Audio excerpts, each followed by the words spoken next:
ദൈവത്തിന് സ്തുതി. പ്രഭാത കിരണത്തിലേക്ക് സ്നേഹവന്ദനം. ഭാഗം 2307. നേപ്പിൾ മാസം 25-ാം തീയതി 115-ാമത്തെ ദിവസത്തിലെത്തി. വിശുദ്ധനായ മത്തായി ശ്ലീഹായുടെ സുവിശേഷം 14-ാം അധ്യായത്തില് അപ്പം വർദ്ധിപ്പിക്കുന്ന അത്ഭുതത്തിനിടയിൽ ക്രിസ്തുയേശു സ്വർഗത്തിലേക്ക് ഇങ്ങനെ നോക്കുന്നത് കഴിഞ്ഞ പുലരിയിൽ നമ്മൾ ഒന്നുകൂടി കണ്ടതാണ്.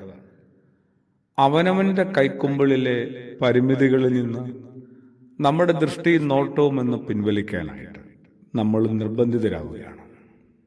അനന്തമായ കരുണയുടെ, അനുഭാവത്തിന്റെ, അനുകമ്പയുടെ സാധ്യതകൾ നിറഞ്ഞ ദൈവസന്നിധിയിലേക്ക് എന്തുകൊണ്ടാണ് നമ്മളൊന്ന് എത്തി നോക്കാത്തത്, നമ്മൾ എത്തിച്ചേരാത്തത്?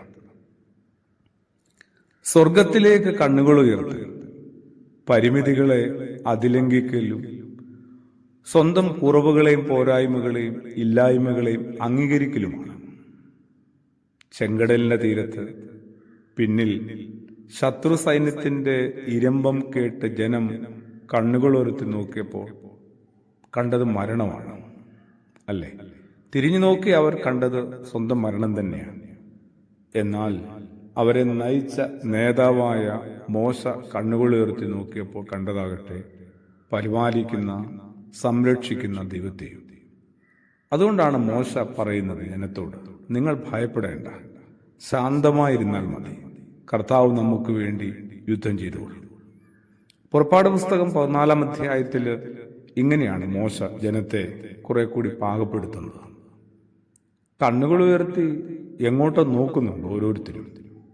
അത് എങ്ങോട്ടാണ് എന്നതനുസരിച്ച് ജീവിതത്തിന്റെ ദർശനത്തിന്, നടപ്പ് വഴികൾക്കൊക്കെ മാറ്റമുണ്ടാവും. മരിച്ച കൂട്ടുകാരന്റെ ശവക്കല്ലറുടെ മുമ്പിൽ വലിയ ജനാവലിയെ സാക്ഷി നിർത്തി യേശു ഇങ്ങനെ സ്വർഗത്തിലേക്ക് കണ്ണുകൾ ഉയർത്തുന്നില്ലേ? യോഹന്നാന്റെ സുവിശേഷം 11-ാം അധ്യായം. ലാസറിന്റെ കബറിടത്തിലാണ്. പിതാവിലേക്ക് കണ്ണുയർത്താതെ തനിക്കൊന്നും ആവില്ല എന്ന് നമ്മളെ പഠിപ്പിക്കുന്നുണ്ട്. പിതാവ് ചെയ്യുന്നത് കാണുന്നതല്ലാതെ പുത്രന് സ്വന്തം ഇഷ്ടമനുസരിച്ച് ഒന്നും പ്രവർത്തിക്കാൻ സാധിക്കുകയില്ല എന്ന് ഇതേ സുവിശേഷത്തിന്റെ 5-ാം അധ്യായത്തിൽ നമ്മൾ വായിച്ചിട്ടുണ്ട്. അതുകൊണ്ട് തന്നെ സ്വർഗത്തിലേക്ക് കണ്ണുകൾ ഉയർത്താൻ ശീലിക്കുക. സ്വയം മുറിയപ്പെടാനും ചിന്തപ്പെടാനും മറ്റുള്ളവർക്ക് തന്നെ പകുത്തു കൊടുക്കാനൊക്കെ ആയിട്ട് നമുക്കപ്പോൾ ധൈര്യമുണ്ടാവും. നമ്മൾ നമ്മളെ തന്നെ ഒരുക്കിയെടുക്കും. അവനവന്റെ കൈക്കുമ്പിളിലെ പരിമിതികളിലേക്ക് വീണ്ടും നമ്മൾ നോക്കി പരിതപിക്കുവാനും വല്ലാതെ തോൽവി സമ്മതിക്കാനും ധൃതി കൂട്ടണ്ട.